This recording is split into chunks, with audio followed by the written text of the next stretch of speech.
জুলাই বিপ্লবের ঘোষণাপত্রে কবর রচিত হবে ৭২ সংবিধানের। সংবাদ সম্মেলনে অভ্যুত্থানের নেতারা আওয়ামী লীগকে অপ্রাসঙ্গিক করে নতুন বাংলাদেশ গড়ার প্রত্যয়। মুজিববাদী ৭২ সংবিধানের কবর রচিত হবে। আওয়ামী লীগ নাৎসিবাদী এই দলটিকে সেখান থেকে বাংলাদেশে অপ্রাসঙ্গিক ঘোষণা করা হবে। এই ঘোষণাটি আমাদের সামগ্রিকভাবে পুরো বাংলাদেশের একটি লিখিত দলিল হিসেবে থাকবে। অভ্যুত্থানের কৃতিত্ব কারো একার নয় বললেন বিএনপি নেতা। বাতিল না করে সংবিধানের প্রশ্নবিদ্ধ অংশ সংস্কারের পরামর্শ। সংবিধান একটি রাত কথা নয়, ছুঁড়ে ফেলে দিলাম। ওই সংবিধানে যদি খারাপ কিছু থাকে নিশ্চয়ই সেটা বাতিল যোগ্য। ২৪-এর আন্দোলনকে কেউ ব্র্যান্ডিং করার চেষ্টা করবেন না। দেখছিলেন প্রধান শিরোনাম। রাতের সময় সঙ্গে আছি আমি গোলাম রাব্বি। এবার অন্যান্য শীর্ষ সংবাদ। অস্থায়ী পাস নিয়ে কাল থেকে সচিবালয়ে ঢুকতে পারবেন সাংবাদিকরা। আগুনের প্রাথমিক তদন্ত প্রতিবেদন পেশ সোমবার। কিছু আলামত পাঠানো হতে পারে বিদেশে। ট্রেনি চিকিৎসকদের শাহবাগ অবরোধ। জুলাই থেকে ৩৫,০০০ করার প্রস্তাব স্বাস্থ্যের। এখনই বাস্তবায়ন চান আন্দোলনকারীরা। যানজটে ভোগান্তি। বিদ্রোহ নয়, পিলখানায় পরিকল্পিতভাবে ঘটানো হয় হত্যাকাণ্ড। নেপথ্যে ছিল ভারত। অভিযোগ শহীদ পরিবার সদস্যদের। সঠিক তদন্তে প্রকৃত দোষীদের বিচার দাবি। শাহজালালের থার্ড টার্মিনাল নির্মাণে প্রায় ৪,০০০ কোটি টাকা লুটপাট। অভিযোগ অনুসন্ধানে নামছে দুদক। অর্থ পাচারকারী কাউকে ছাড় না দেয়ার হুঁশিয়ারি।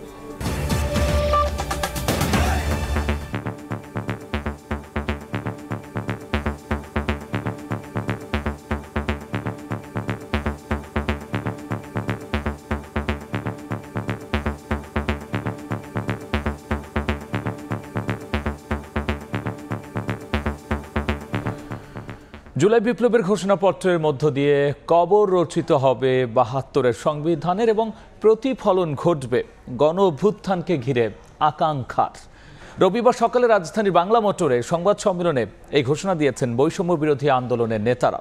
তারা জানিয়েছেন ৩১ ডিসেম্বর বেলা ৩টায় কেন্দ্রীয় শহীদ মিনারে সব দল মতের মানুষের অংশগ্রহণে পাঠ করা হবে এই ঘোষণাপত্রটি, যা নতুন বাংলাদেশ বিনির্মাণে দিক নির্দেশনা হয়ে থাকবে। ছাত্র জনতার গণ অভ্যুত্থানের মধ্য দিয়ে ৫ আগস্ট আওয়ামী লীগ সরকারের পতনের পর গঠিত হয় অন্তর্বর্তী সরকার। এরপর থেকেই নানামুখী চ্যালেঞ্জের মুখে নতুন সরকার। দেশ বিদেশ থেকে শিকার হতে হচ্ছে ষড়যন্ত্রের। এর থেকে উত্তরণে ৩১ ডিসেম্বর কেন্দ্রীয় শহীদ মিনারে জুলাই বিপ্লবের ঘোষণাপত্র দিতে যাচ্ছে অভ্যুত্থানকারী নেতারা। রবিবার জরুরি সংবাদ সম্মেলন করে বৈষম্য বিরোধী ছাত্র আন্দোলনের আহ্বায়ক হাসনাত আবদুল্লাহ বলেন, ঘোষণাপত্রের মাধ্যমে ৭২ সংবিধানের কবর রচিত হবে। ২,০০০ ঊর্ধ্ব শহীদ এবং ২০,০০০ ঊর্ধ্ব আহতদের রক্তের উপরে দাঁড়িয়ে তারা এই অভ্যুত্থানের লেজিটিমেসিকে প্রশ্ন করছে। এই গণ অভ্যুত্থানের মধ্য দিয়ে মানুষ ৭২-এর মুজিববাদী সংবিধানের বিপরীত অবস্থান নিয়েছে। এই যে মানুষ ৭২-এর মুজিববাদী সংবিধানের বিপরীত অবস্থান নিয়েছে, এটির একটি লিগ্যাল ডকুমেন্টেশন থাকা উচিত।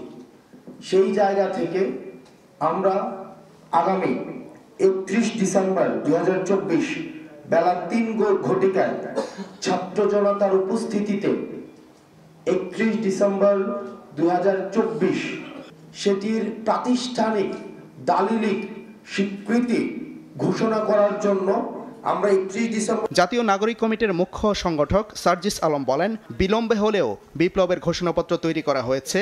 নতুন যারা দেশ পরিচালনায় আসবে তাদের একটি দিক নির্দেশক হিসেবে থাকবে এই ঘোষণাপত্র। এই ঘোষণাটি আমাদের সামগ্রিকভাবে পুরো বাংলাদেশের একটি লিখিত দলিল হিসেবে থাকবে, যেই দলিল আমাদের নতুন করে যে শব্দগুলো সেই শব্দগুলোকে ধারণ করবে, যেই দলিল আমাদের বিগত সিস্টেমগুলোকে রিজেক্ট করবে, নতুন যে সিস্টেমগুলো আমরা প্রত্যাশা করি সেগুলোকে বাস্তবায়নের পথ দেখাবে। ইতিমধ্যে ঘোষণাপত্রের খসড়া সব রাজনৈতিক দলগুলোকে পাঠানো হয়েছে। শহীদ পরিবারের সদস্য সহ সব দল ও গণঅভ্যুত্থানের পক্ষের সব শ্রেণী পেশার মানুষের সামনে ঘোষণাপত্র প্রকাশ করা হবে। যারা এই জুলাই অভ্যুত্থানকে ধারণ করেছে, জুলাই অভ্যুত্থানকে ধারণ করা প্রতিটি ব্যবসায়ী আসবে, প্রতিটি আমলা আসবে, প্রতিটি উপদেষ্টা আসবে। এই গণঅভ্যুত্থানের জুলাই বিপ্লবকে যারাই ধারণ করে তারাই সেদিন সেই সংস্কৃতি কর্মীরা থেকে শুরু করে সকল রাজনৈতিক নেতৃবৃন্দ যারা 24-এর গণঅভ্যুত্থানকে ধারণ করেছে, 24-এর গণঅভ্যুত্থানের রাস্তায় নেমেছে, তারা এই প্রক্লেমেশনের অংশীদার হবে। সকলেই সেদিন শহীদ মিনারে এসে মিলিত হবে। ঘোষণাপত্রের মধ্য দিয়ে নতুন বাংলাদেশ বিনির্মাণে ঐক্যবদ্ধ হবে সবাই, প্রত্যাশা গণ অভ্যুত্থানকারী নেতাদের। সাদিকুর রহমান, সময় সংবাদ, ঢাকা। নতুন রাজনৈতিক ধারায় সাংবিধানিক ঝুঁকি এড়ানোর জন্য জুলাই বিপ্লবের ঘোষণাপত্র প্রয়োজন বলে মনে করছে জাতীয় নাগরিক কমিটি। আর আইনজীবীরা মনে করছেন রাজনৈতিক ঐক্য গড়তে যুগান্তকারী পদক্ষেপ হতে যাচ্ছে প্রোক্লেমেশন অফ জুলাই রেভলিউশন। দেরিতে আসলেও নতুন রাজনৈতিক ধারায় এর প্রভাব থাকবে বলেও মনে করেন তারা। অভ্যুত্থানের আড়াই মাস পর গত 22 অক্টোবর 5 দফা ঘোষণা করে বৈষম্য বিরোধী ছাত্র আন্দোলন, যেখানে প্রোক্লেমেশন অফ সেকেন্ড রিপাবলিক ঘোষণার দাবিও ছিল। এরপর কেটে গেছে 2 মাস। শনিবার একযোগে ফেসবুক পোস্টের মাধ্যমে বৈষম্য বিরোধী ছাত্র আন্দোলন এবং জাতীয় নাগরিক কমিটির নেতারা জানান দেন 31 ডিসেম্বর শহীদ মিনারে প্রকাশ করা হবে জুলাই বিপ্লবের ঘোষণাপত্র। কি থাকছে ঘোষণাপত্রে এ নিয়ে সব মহলেই রয়েছে নানা কৌতূহল। জানা গেছে 1947-এর দেশভাগ থেকে শুরু করে 1971-এর মুক্তিযুদ্ধ, 72-এর সংবিধান, বাকশাল, বিগত 3টি বিতর্কিত নির্বাচন এবং আওয়ামী লীগের আমলে গুম, খুন, অর্থ পাচারের বিরুদ্ধে শক্ত অবস্থান এবং বাংলাদেশিদের ধারাবাহিক সংগ্রামের ইতিহাসকে প্রাধান্য দেয়া হয়েছে ঘোষণাপত্রে। এছাড়া 1/11 রাজনৈতিক প্রেক্ষাপট, সংসদ ভেঙে দেয়া, বিগত সরকারের আমলে নিয়োগ পাওয়া সরকারি কর্মকর্তাদের অপসারণের বিষয়েও উঠে এসেছে।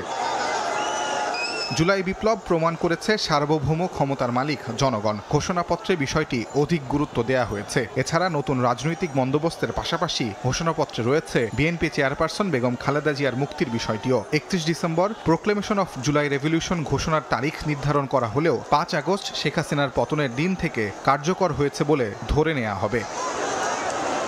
জাতীয় নাগরিক কমিটির নেতারা বলছেন নতুন রাজনৈতিক ধারায় সাংবিধানিক ঝুঁকি এড়াতে এই ঘোষণাপত্রের প্রয়োজনীয়তা রয়েছে। এটা অভ্যুত্থান হিসাবে বা বিপ্লব হিসাবে নিয়ে এটার যে স্বীকৃতি সেটা থাকবে সেই প্রোক্লেমেশনে। আগের যে আমাদের সংবিধান ছিল এবং যেই রাষ্ট্র ব্যবস্থাটা ছিল সেই সংবিধানের মূলনীতিগত জায়গায় এবং রাষ্ট্র চালনার মূলনীতিগত জায়গায় কিছু পরিবর্তন আসবে। আইন বিশ্লেষকরা বলছেন বর্তমান প্রেক্ষাপটে দেরিতে হলেও ঘোষণাপত্র রাজনৈতিক ঐক্য গড়তে ভূমিকা রাখবে। কেউ কেউ বলছেন ঘোষণাপত্রের প্রোক্লেমেশন অফ জুলাইয়ের আইনি ভিত্তি না থাকলেও রয়েছে রাজনৈতিক প্রভাব। ঐক্যের দ্বারকে আরো মজবুত করবে, কারণ এই ঘোষণাপত্র সকলকেই অ্যাড্রেস করা হয়েছে, কোনো শ্রেণী পেশা কাউকেই বাদ দেওয়া হয়নি। এই প্রোক্লেমেশনে বলা হয়েছে নতুন সংবিধান যদি ইনকর্পোরেট করতে হয় তাহলে প্রয়োজনে আরেকটি কনস্টিটিউয়েন্ট অ্যাসেম্বলি গঠন করতে হবে। বর্তমান অন্তর্বর্তীকালীন সরকার সেই ঘোষণাটাকে বিবেচনা নিতে পারে এবং নিতে পারে না এমনটি মনে করার কোনো কারণ নেই, কিন্তু সেটি কিন্তু একটা আইনি প্রক্রিয়ার মধ্যে করতে হবে। অপশক্তি এবং অশুভ তৎপরতার বিরুদ্ধে তাদের এই ঘোষণাটা একটা রাজনৈতিক চাপ হিসেবে বর্তমান সরকার এবং ভবিষ্যৎ সরকারের জন্য কাজ করবে বলে আমি বিশ্বাস করি। বিপ্লবের পর এ ধরনের ঘোষণাপত্র প্রকাশ করা নতুন নয়, তবে জুলাই আগস্টের ছাত্র জনতার আন্দোলনকে বিপ্লব নাকি গণ অভ্যুত্থান বলা হবে এ বিষয়ে ভিন্ন ভিন্ন মত রয়েছে। তাজওয়ার মাহমিদ, সময় সংবাদ, ঢাকা। আগামী 31 ডিসেম্বর জুলাই বিপ্লবের ঘোষণাপত্রের সঙ্গে সরকারের কোনো সংশ্লিষ্টতা নেই বলে জানিয়েছে প্রধান উপদেষ্টার প্রেস উইং। বিকেলে প্রধান উপদেষ্টার বাসভবন যমুনার সামনে আয়োজিত সংবাদ সম্মেলনে একথা বলেছেন প্রধান উপদেষ্টার deputy press secretary Azad Majumdar. বলেছেন বিপ্লবের ঘোষণাপত্র অভ্যুত্থানকারীদের নিজস্ব ব্যাপার।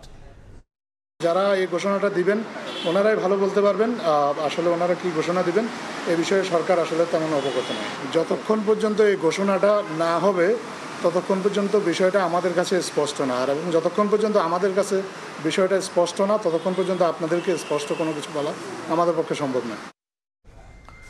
জুলাই বিপ্লব কারো একার কৃতিত্ব নয় মন্তব্য করে 24-এর গণঅভ্যুত্থানকে ব্র্যান্ডিং না করার আহ্বান জানিয়েছেন বিএনপির স্থায়ী কমিটির সদস্য মির্জা আব্বাস। তিনি বলেছেন 72-এর সংবিধান বাতিলের ঘোষণা নিয়ে যে বিতর্ক উঠেছে তার সংবিধানে প্রশ্নবিদ্ধ অংশ সংশোধন ও দায়ীদের বিরুদ্ধে ব্যবস্থা নিতে হবে। দলের আরেক নেতা আমির খসরু মাহমুদ চৌধুরী বলেছেন জাতীয় সরকার গঠনের মধ্য দিয়ে বিএনপি ঘোষিত 31 দফা সংস্কার প্রস্তাবনা বাস্তবায়ন করা হবে। অন্তর্বর্তী সরকার গঠনের পর রাষ্ট্র সংস্কারের প্রস্তাবনা আসে প্রায় সব মহল থেকেই। নানা মতপার্থক্যের মধ্যে সংবিধান সংস্কারের কথাও আসে জোরে সোরে। ৭২-এর সংবিধান নিয়েও আলোচনা হয় রাজনৈতিক দল ও জুলাই বিপ্লবের অংশীজনদের মাঝেও। গণ অভ্যুত্থানের ৫ মাস পর বৈষম্য বিরোধী আন্দোলনের নেতারা যখন বলছেন জুলাই বিপ্লবের ঘোষণাপত্রের মাধ্যমে বিলুপ্ত হবে ৭২-এর সংবিধান, এমন বক্তব্যকে ভালোভাবে দেখছেন না বিএনপির শীর্ষ নেতারা। তারা বলছেন প্রশ্নবিদ্ধ অংশ ফেলে দিয়ে সংশোধন করা যেতে পারে সংবিধান।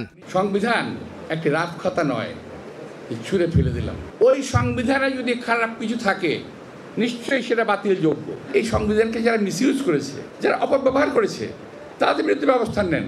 রাজধানীর নয়াপল্টনে সাংবাদিকদের সঙ্গে ঢাকা মহানগর দক্ষিণ বিএনপির মতবিনিময় অনুষ্ঠানে বিএনপির স্থায়ী কমিটির সদস্য মির্জা আব্বাস আরও বলেন, ২৪-এর গণঅভ্যুত্থান কারো একার কৃতিত্ব নয়। দাবি করেন আওয়ামী লীগ সরকারের পতনে রাজনৈতিক দলগুলোরও অবদান আছে। ২৪-এর আন্দোলনকে কেউ ব্র্যান্ডিং করার চেষ্টা করবেন না। আমাদের বিএনপির রাজনৈতিক কর্মী ৪৬২ জন মারা গেছে এর মধ্যে। এককভাবে কেউ কারো দাবি করা ঠিক না। এতে কিন্তু জনমনে বিভেদ সৃষ্টি হবে। একই দিন বিএনপির প্রতিষ্ঠাতা সাবেক রাষ্ট্রপতি জিয়াউর রহমানের সমাধিতে ফুল দিয়ে শ্রদ্ধা নিবেদন করেন বিএনপির সিনিয়র যুগ্ম মহাসচিব রুহুল কবির রিজভী। এ সময় তিনি বলেন, অভ্যুত্থানের পর ইসলামী ব্যাংক দখল ও বিভিন্ন লুটপাটে কারা জড়িত তা জানে দেশের মানুষ। ৫ই আগস্টের পর আমরা কি ব্যাংক আত্মসাৎ করতে দেখিনি?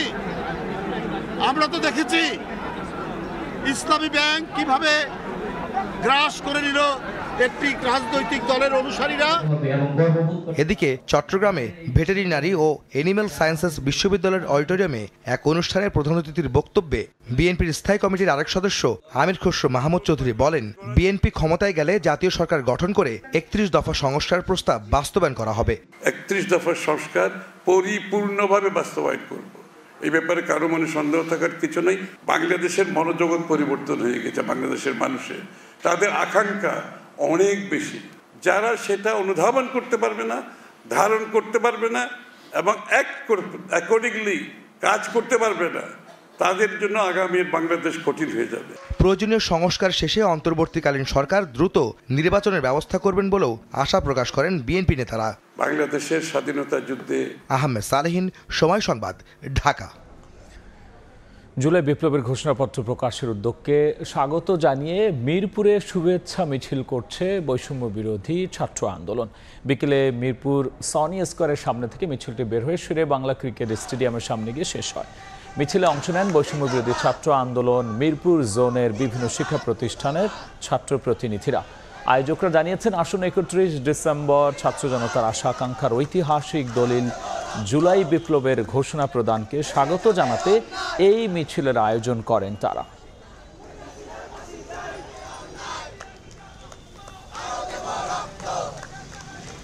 কাল থেকে অস্থায়ী পাশে সচিবালয়ে প্রবেশ করা যাবে। কারো অ্যাক্রিডিটেশন কার্ড বাতিল হয়েছে এমনটি ভাবার অবকাশ নেই জানিয়ে প্রধান উপদেষ্টার প্রেস উইং বলেছে, ক্রাইম সিন রক্ষায় মানুষের চলাচল সীমিত করা হয়েছে।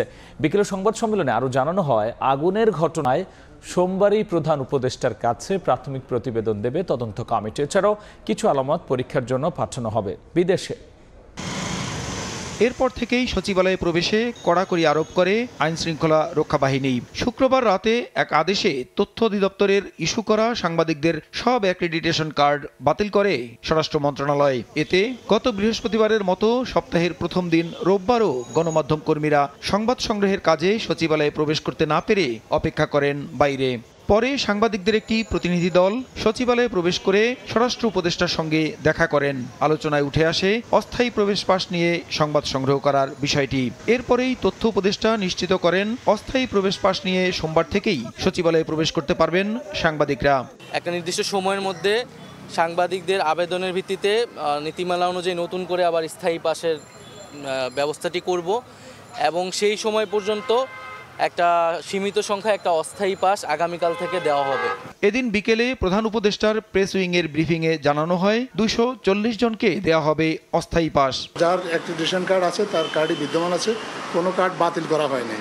যতক্ষণ পর্যন্ত না নতুন কার্ড ইস্যু করা হচ্ছে ততক্ষণ পর্যন্ত এই কার্ডগুলোর ভ্যালিডিটি থাকবে। সরকার সিদ্ধান্ত নিয়েছে এটা রিভিউ করে যারা প্রকৃত সাংবাদিক শুধুমাত্র তাদের কাছে এই কার্ডটা থাকবে যাতে তারা সাংবাদিকতা করতে পারে। উপপ্রেস সচিব আরও জানান, সোমবার প্রাথমিক তদন্ত প্রতিবেদন জমা দেবে তদন্ত কমিটি। তদন্ত কমিটিটা করা হয়েছে, তাদেরকে প্রাথমিক প্রতিবেদন দেওয়ার জন্য 3 দিন সময় দেওয়া হয়েছে। তারা 3 দিনের মধ্যে প্রাথমিক প্রতিবেদনটা দিবেন এবং এরপরে তারা মাননীয় প্রধান উপদেষ্টা এবং সংশ্লিষ্ট আরও অন্যান্য কর্তৃপক্ষ আছে তাদের সাথে মিলে আসলে একটা জিনিস তারা ঠিক করবেন যে তদন্তটা আসলে সম্পন্ন করতে আসলে কতদিন সময় লাগবে। গত 3 দিনের মতো রোববারও আগুনে পুড়ে যাওয়া ভবন পরিদর্শন করেছে পুলিশের অপরাধ তদন্ত বিভাগ। প্রসূন আশিস, সময় সংবাদ, ঢাকা। ভাতা বাড়ানোর দাবিতে আবারও শাহবাগ অবরোধ করেছেন প্রাইভেট ট্রেনি চিকিৎসকরা। দফায় দফায় আন্দোলন করে যৌক্তিক সমাধান না মেলায় কর্মবিরতি দিয়ে সমাবেশের ডাক দিয়েছেন তারা। এতে বন্ধ হয়ে যায় শাহবাগ ও আশপাশের সড়কে যান চলাচল। এদিকে জুলাই থেকে ভাতা 35,000 টাকা করার প্রস্তাব দিয়েছে স্বাস্থ্য মন্ত্রণালয়, তবে এখনই তার বাস্তবায়ন চান আন্দোলনকারীরা।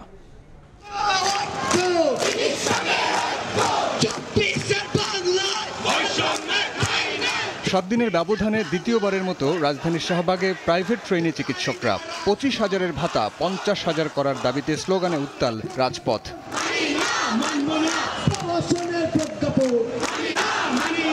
এক দফা দাবিতে রোববার সকালে শাহবাগে অবস্থান নেন সারা দেশ থেকে আসা বেসরকারি শিক্ষানবিশ চিকিৎসকরা। 2 ঘন্টার আলটিমেটাম দিয়ে বিএসএমএমইউর প্রধান ফটকে অবস্থান নেন তারা। যৌক্তিক সমাধান না আসায় বেলা 11:30টার দিকে পুলিশের ব্যারিকেড ভেঙে অবস্থান নেন সড়কে। বন্ধ হয়ে যায় যান চলাচল। আন্দোলনকারীদের দাবি, সরকারি চিকিৎসকরা নবম গ্রেডে বেতন পেলেও বৈষম্যের শিকার বেসরকারি শিক্ষানবিশ চিকিৎসকরা। 25,000 টাকা করে পাই আমরা, 50,000 টাকা অথবা নবম গ্রেড সাথে সমমানের যে সুবিধাগুলো পাওয়া হয় ওটা দাবি করছে। 30,000 টাকা প্রজ্ঞাপনটা প্রত্যাখ্যান করা প্লাস হচ্ছে আমাদের যে ন্যায্য দাবি সেটা মেনে নিতে হলেও আমরা ডিউটিতে চলে যাব। আন্দোলনের মুখে 5,000 টাকা বাড়িয়ে ভাতা 30,000 করে গত সপ্তাহে প্রজ্ঞাপন দেওয়া হয়, কিন্তু তা প্রত্যাখ্যান করে রোববার আবারও আন্দোলনে নামেন বেসরকারি শিক্ষানবিশ চিকিৎসকরা। এক পর্যায়ে স্বাস্থ্য মন্ত্রণালয় আগামী জুলাই থেকে তাদের ভাতা 35,000 টাকায় উন্নীত করার প্রস্তাব দিলেও জানুয়ারি থেকে তার বাস্তবায়ন চান ট্রেনি চিকিৎসকরা। আমাদের যেটা 30,000 টাকার প্রজ্ঞাপন দিয়েছিল, অ্যাকচুয়ালি এটা প্রহসন ছাড়া কিছুই না। থেকে গেছে, যদি এবারও আজকেও যদি না হয় কিছু, আমাদের লাগাতার কর্মসূচি চলতে থাকবে। আজকে এখন আমাদের হাতে প্রজ্ঞাপন আসুক, আমরা এখন রাস্তা ছেড়ে দিব। আমরা এই জনদুর্ভোগের কারণ হতে চাচ্ছি না। এখন যা হবে এর ফয়সালা রাজপথেই হবে। কর্মবিরতির ডাক দিয়ে গত সপ্তাহেও আন্দোলন করেন চিকিৎসকরা। এবার আশ্বাস নয়, প্রজ্ঞাপন নিয়েই ঘরে ফিরতে চান তারা। সাইফুল রুদ্র, সময় সংবাদ, ঢাকা। পিলখানায় 57 জন সেনা কর্মকর্তাকে হত্যার ঘটনাটি বিদ্রোহ নয়, পরিকল্পিত হত্যাকাণ্ড বলে দাবি করেছেন শহীদ পরিবারের সদস্য ও সার্বভৌমত্ব আন্দোলনের নেতারা। এই ঘটনার নেপথ্যে ভারতের যোগ সাজশ রয়েছে বলে অভিযোগ তাদের। সঠিক তদন্তের মাধ্যমে প্রকৃত দোষীদের বিচারের মুখোমুখি করার দাবি জানিয়ে তারা বলেছেন, গভীর রাজনৈতিক ষড়যন্ত্রের অংশ ছিল বিডিআরের হত্যাকাণ্ড। সেই ঘটনা কোনো বিদ্রোহ নয়, বরং পূর্ব পরিকল্পিত হত্যাকাণ্ড বলে দাবি করেছেন শহীদ কর্মকর্তাদের পরিবারের সদস্যরা। রোববার সকালে প্রেস ক্লাবে এক আলোচনা সভায় একথা বলেন তারা। হত্যাকাণ্ডের সঙ্গে জড়িত মূল হোতাদের চিহ্নিত করে অবিলম্বে শাস্তির আওতায় আনার জোর দাবি জানান তারা। হত্যাকাণ্ডের একটা সঠিক তদন্ত হোক, সঠিকভাবে এর কারণগুলো বের হয়ে আসুক, কারণের পিছনে মূল হোতা যারা তাদেরকে ধরা হোক। প্রকৃত অপরাধী শনাক্ত করা দেশের দায়িত্ব কর্তব্য।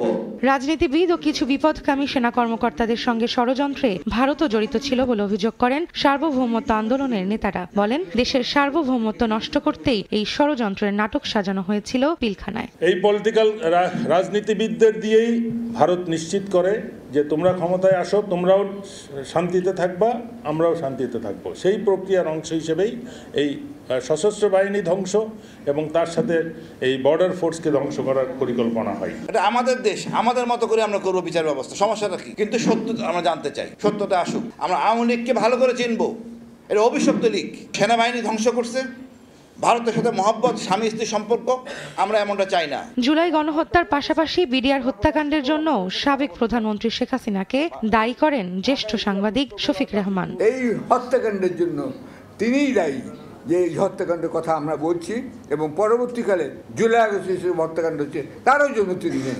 3টি হত্যাকাণ্ডের জন্য আমি অভিযুক্ত করছি শেখ হাসিনাকে, মৃত্যু অনুরোধ দিলাম কিন্তু কার্যকর করলাম না। কারাবন্দী বিডিআর সদস্যদের মুক্তির দাবিতে সবাইকে যুক্ত হওয়ার আহ্বান জানান শহীদ সেনা পরিবারের সদস্যরা। অনেকে ছাড়া পেয়ে গেল। রৌনক নিয়ন্তা, সময় সংবাদ, ঢাকা। ভারত নিজেদের স্বার্থ হাসিলে মুক্তিযুদ্ধে বাংলাদেশকে সহযোগিতা করেছে বলে মন্তব্য করেছেন জামায়াতে ইসলামের সেক্রেটারি জেনারেল মিয়া গোলাম পারোয়ার। দুপুরে জামালপুরের ইসলামপুরে এক সম্মেলনে তিনি এই কথা বলেছেন। সেক্রেটারি জেনারেল বলেছেন, বাংলাদেশের বিজয় দিবসকে নরেন্দ্র মোদী ইন্ডিয়ার বিজয় দিবস উল্লেখ করে ফেসবুকে পোস্ট দেয়াতে স্পষ্ট বোঝা যায় শেখ হাসিনা দেশের স্বাধীনতা ও সার্বভৌমত্ব ভারতের কাছে বিক্রি করে দিয়েছে।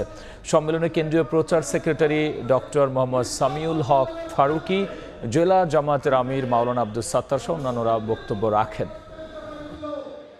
ওরা আমার দেশের স্বাধীনতা যুদ্ধে সাহায্য করেছিল, ওদের স্বার্থে। বাংলাদেশের 16 ডিসেম্বরের বিজয়, এটা বাংলাদেশের মুক্তিকামী স্বাধীনতাকামী মানুষের বিজয় হয়েছে সেদিন। অথচ মোদী 16 ডিসেম্বরকে সে ইংরেজিতে যে স্টেটমেন্টটা দিয়েছে, টুইটার করেছে, সে এটাকে বাংলাদেশের বিজয় বলেনি। দিস ইজ ইন্ডিয়াস ভিক্টরি, এটা হচ্ছে ইন্ডিয়ার বিজয়। সে বুঝাতে চেয়েছে এই যুদ্ধ মুক্তিযুদ্ধ নয়, এই যুদ্ধ হচ্ছে ভারতের সাথে পাকিস্তানের যুদ্ধে ভারত জিতেছে। তারা এই দেশকে ভালোবেসে সাহায্য করেনি। স্বাধীনতার অব্যবহিত পরপর বাংলাদেশের শিল্প কল কারখানা থেকে মেশিনারি, যন্ত্রাংশ, সম্পদ সব ভারতীয় সৈন্যরা লুটপাট করে ইন্ডিয়ায় তারা নিয়ে যাচ্ছিল। সিলেটের রাষ্ট্রীয় মর্যাদায় বিএনপি নেতা বীর মুক্তিযোদ্ধা হারিস চৌধুরীর দেহাবশেষ দাফন সম্পন্ন হয়েছে। সন্ধ্যায় কানাইঘাটে শফিকুল হক চৌধুরী মেমোরিয়াল এতিমখানা এলাকার নির্ধারিত স্থানে রাষ্ট্রীয় মর্যাদায় দাফন করা হয়। এর আগে দুপুর 2:30টার দিকে নগরীর শাহী ঈদগাহ ময়দানে শ্রদ্ধা জানান সর্বস্তরের মানুষ। এ সময় তার জন্য করা হয় বিশেষ দোয়া। গত 20 ডিসেম্বর হারিস চৌধুরীর লাশ পুনরায় দাফনের সিদ্ধান্ত নেওয়া হয়। 2021 সালের 3 সেপ্টেম্বর হারিস চৌধুরী মারা গেলে তৎকালীন আওয়ামী লীগ সরকারের আমলে তার পরিচয় গোপন করে অধ্যাপক মাহমুদুর রহমান নামে সাভারের বিরুলে দাফন করা হয়।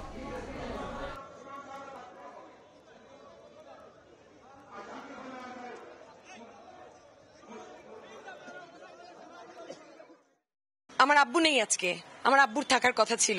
হয়তোবা দেশের ওই বই পরিস্থিতি না হলে আমার আব্বু আরো বাঁচতেন।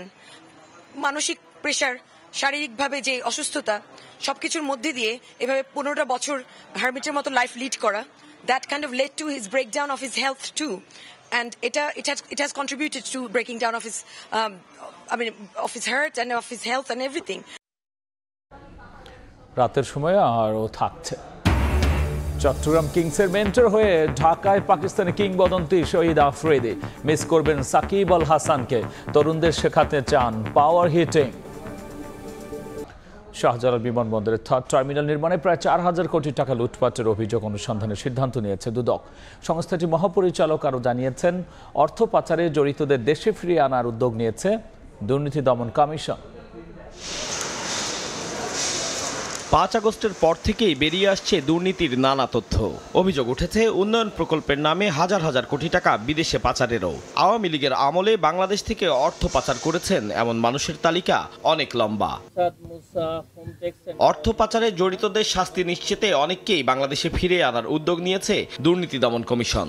যারা আমাদের দেশ থেকে মানি লন্ডারিং করেছেন তাদেরকে ফেরত আনার বিষয়ে যত ধরনের আইনানুগ কার্যক্রম গ্রহণ করা যাবে সব কিছুই করা হবে। দুদক মহাপরিচালক আরও জানান, হযরত শাহজালাল আন্তর্জাতিক বিমানবন্দরের 3rd টার্মিনাল প্রকল্পের পরিচালক AKM মাকসুদুল ইসলামের বিরুদ্ধে ব্যাপক অনিয়ম ও দুর্নীতির অভিযোগ উঠেছে।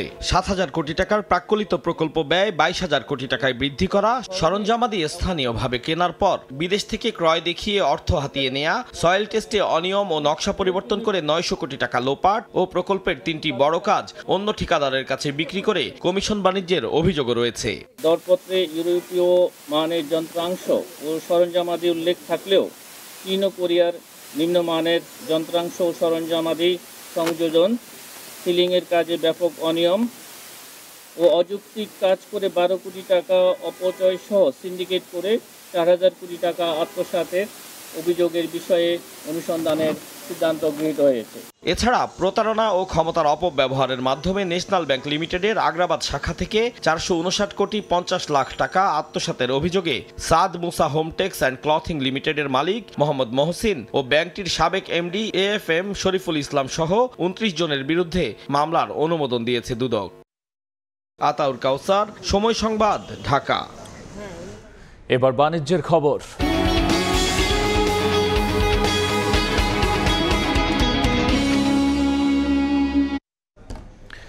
29তম ঢাকা আন্তর্জাতিক বাণিজ্য মেলার পর্দা উঠতে বাকি আর মাত্র দুদিন। পূর্বাঞ্চলে বাংলাদেশ চায়না ফ্রেন্ডশিপ এক্সিবিশন সেন্টারে চলছে সাজসজ্জার শেষ আঁচড়। জুলাই আগস্ট অভ্যুত্থানে শহীদদের সম্মানে যুক্ত হচ্ছে নতুনত্ব, তৈরি হচ্ছে আবু সাঈদ ও মীর মুগ্ধ কর্নার, থাকছে অনলাইনে স্টল, প্যাভিলিয়ন বরাদ্দ কিংবা টিকিট কাটার সুবিধাও। জিন্নাতারা যশোর রিপোর্ট।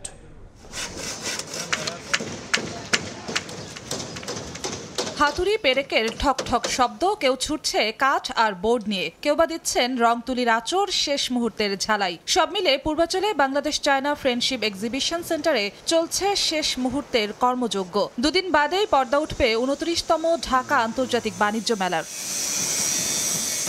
গত বছর নির্বাচনের কারণে 20 দিন পিছিয়ে শুরু হওয়ায় প্রস্তুতি কিংবা ব্যবসায় যে ভাটা পড়েছিল, এবছর তা কাটাতে প্রস্তুতি নিচ্ছে মেলায় অংশ নিতে যাওয়া প্রতিষ্ঠানগুলো।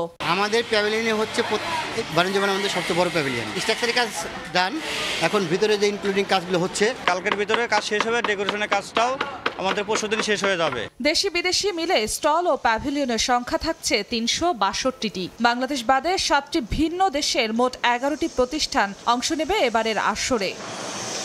2025-এর বাণিজ্য মেলায় যুক্ত হচ্ছে বেশ কিছু নতুনত্ব। 2024-এর জুলাই আগস্ট অভ্যুত্থানকে কেন্দ্র করে যারা শহীদ হয়েছেন তাদের সম্মানার্থে ঠিক এই জায়গায় তৈরি হবে শহীদ আবু সাঈদ কর্নার। মেলার পেছনের দিকটায় থাকছে মীর মুগ্ধ কর্নার এবং ভেতরে থাকছে তারুণ্যের প্যাভিলিয়ন।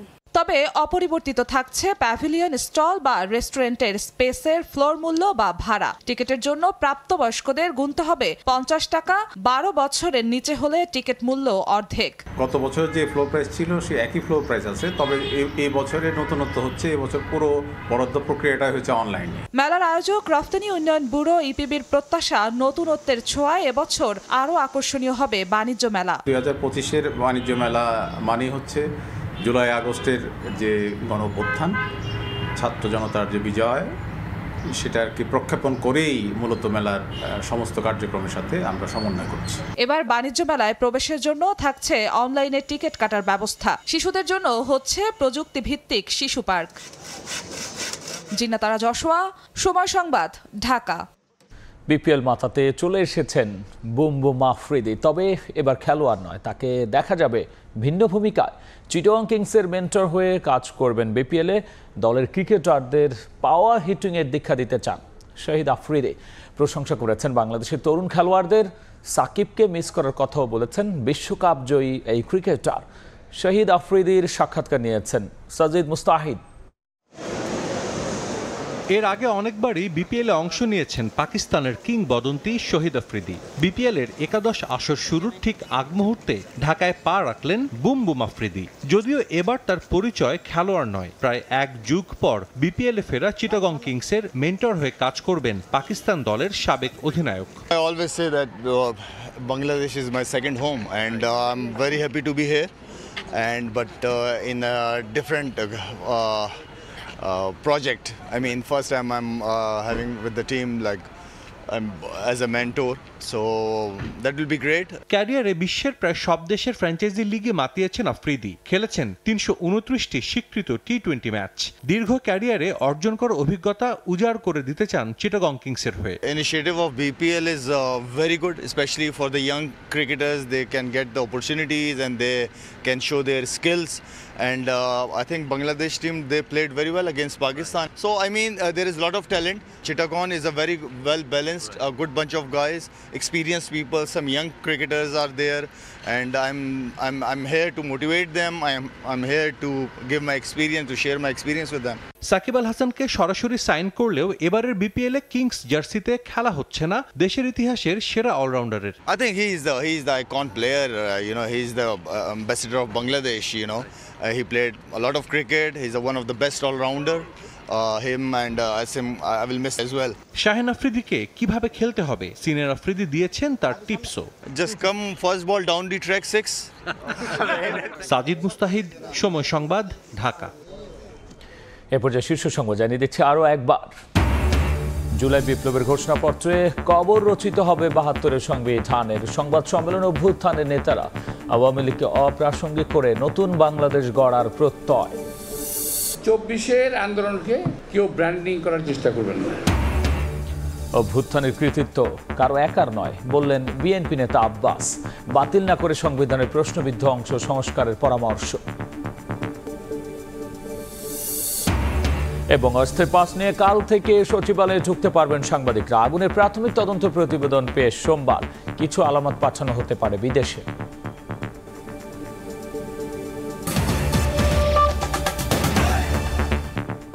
এই ছিল রাতের সময়। সঙ্গেই থাকুন সময়।